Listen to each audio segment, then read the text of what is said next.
আপনারা দেখছেন আমরা এখন ইলেকট্রিক পাইপ লেইং এর কাজ করছি ফ্লোরিং দিয়ে। ছাদের পাইপ মার হয়ে যাওয়ার কারণে আমরা এখন ফ্লোরিং করছি। কি পরিমাণে পাইপ টাইলসের নিচ দিয়ে করা হচ্ছে।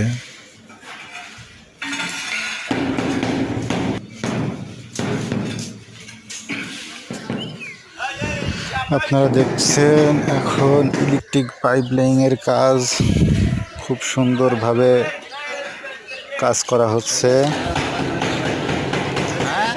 আসলে নিয়ম অনুযায়ী ফ্লোরিং করা উচিত না ইলেকট্রিক পাইপ লেইং এর কাজ, কিন্তু একটি সমস্যা হওয়ার কারণে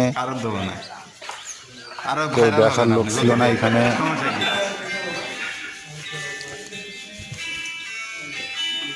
তবে আমরা দেখতে পাচ্ছি পাইপ লেইং এর কাজ অনেক সুন্দরভাবে করছে, পাশাপাশি সামনে টাইলসের কাজও করছে।